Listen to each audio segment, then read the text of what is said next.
Assalamualaikum warahmatullahi wabarakatuh. Kami dari kelompok 1 mata pelajaran PPKN akan mempresentasikan mengenai implementasi Pancasila dalam kehidupan sehari-hari.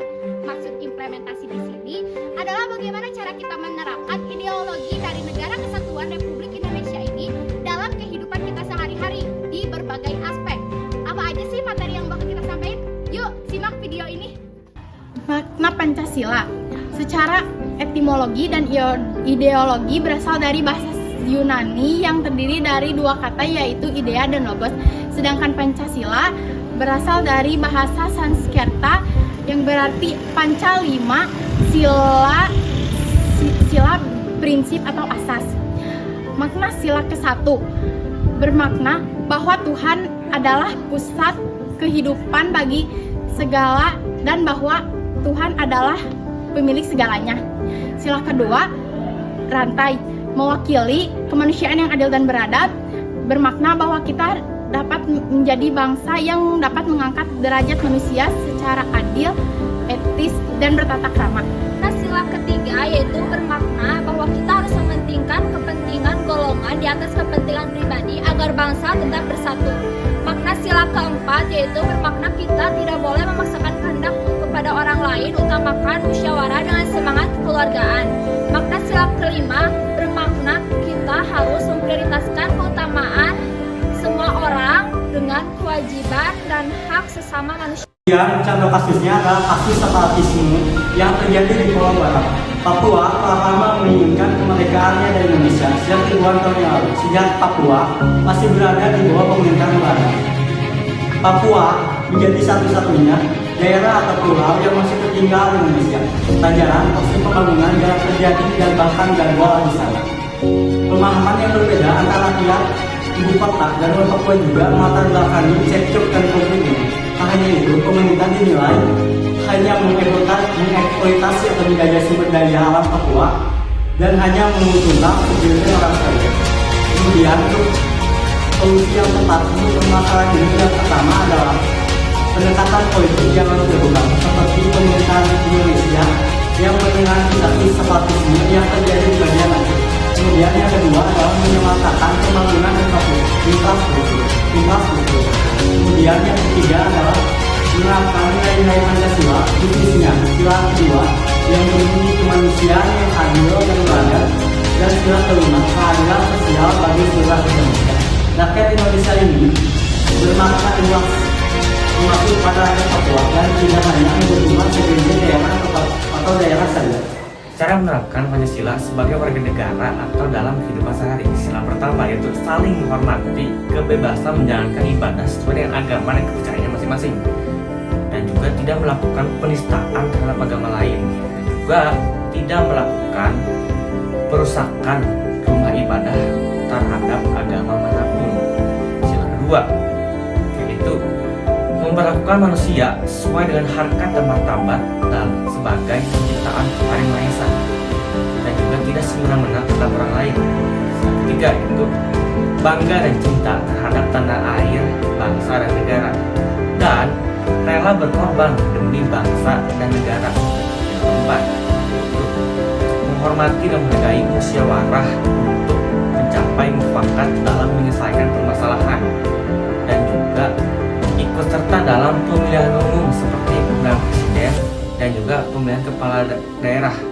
Sila kelima yaitu sila terakhir yaitu menjunjung tinggi kekeluargaan dan gotong royong, dan juga tidak melakukan perbuatan yang merugikan kepentingan umum.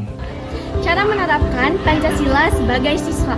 Sila pertama yaitu ada menghormati dan menghargai teman atau warga sekolah yang sedang beribadah. Yang kedua adalah bersikap toleransi terhadap perbedaan keyakinan.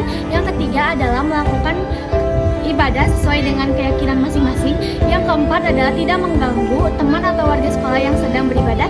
Yang kelima adalah berteman baik dengan teman yang berbeda agama. Lalu sila kedua ada bersikap secara baik dan beradab. Yang kedua adalah bertanggung jawab sebagai siswa. Contohnya seperti tidak mencontek dan mentaati tata tertib sekolah. Yang ketiga ada membantu atau menolong warga atau teman yang sedang kesusahan. Yang keempat adalah menjalankan hak dan kewajiban sebagai sebagai siswa. Yang kelima adalah sering melakukan kegiatan kemanusiaan. Lalu ada sila ketiga. Yang pertama adalah menjaga kerukunan antar teman dan warga sekolah. Yang kedua adalah menunjukkan rasa hormat dengan mengikuti upacara bendera secara tertib dan hikmat. Yang ketiga adalah menjaga, menghormati dan menghargai perbedaan. Yang keempat adalah tidak memicu pertengkaran antar teman atau warga sekolah. Dan yang terakhir, yang kelima adalah menjaga kebersihan lingkungan sekolah bersama warga sekolah. Sila keempat, kerakyatan yang dipimpin oleh hikmah kebijaksanaan dalam permusyawaratan dan perwakilan.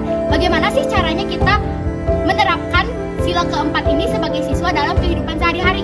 Yang pertama adalah menghargai perbedaan pendapat ketika kita berada di dalam organisasi atau dalam kegiatan sekolah yang lain. Kemudian aktif dalam bermusyawarah.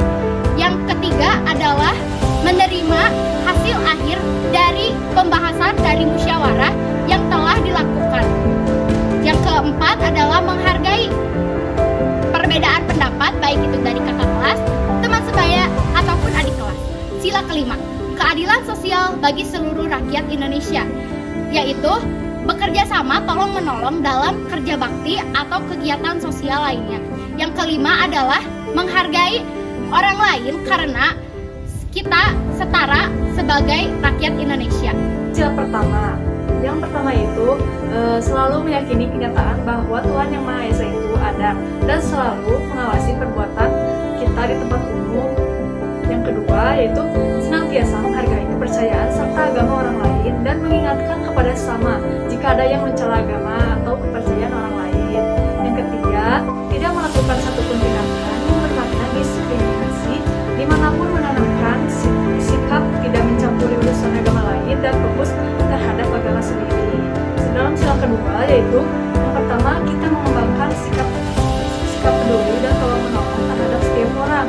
Yang kedua, mengakui persamaan derajat, hak dan kewajiban asasi setiap manusia.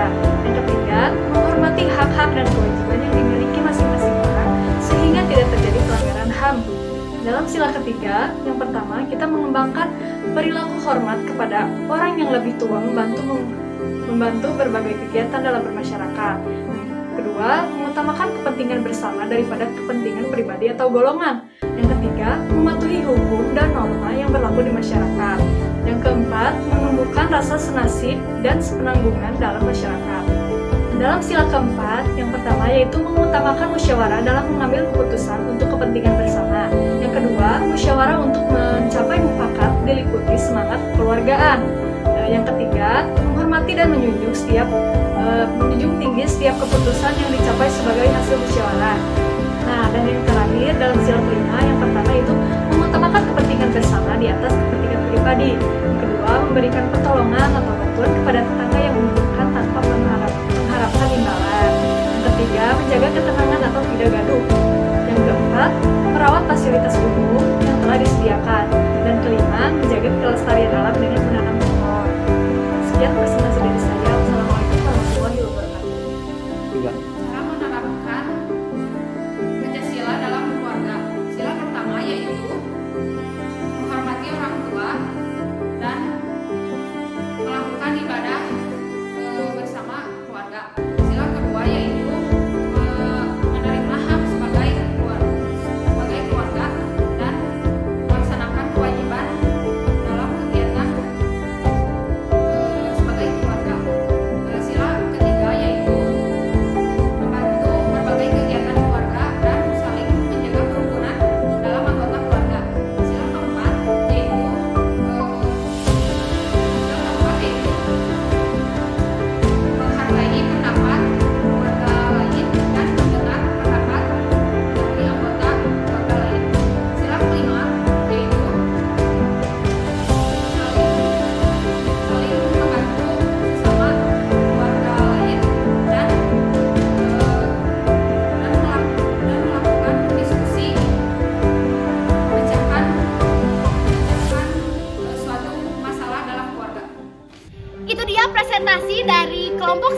kelas 11 IPA 3. Semoga dari pembahasan ini kita dapat belajar mengenai bagaimana caranya mengimplementasikan Pancasila dalam kehidupan sehari-hari. Sampai jumpa di video selanjutnya.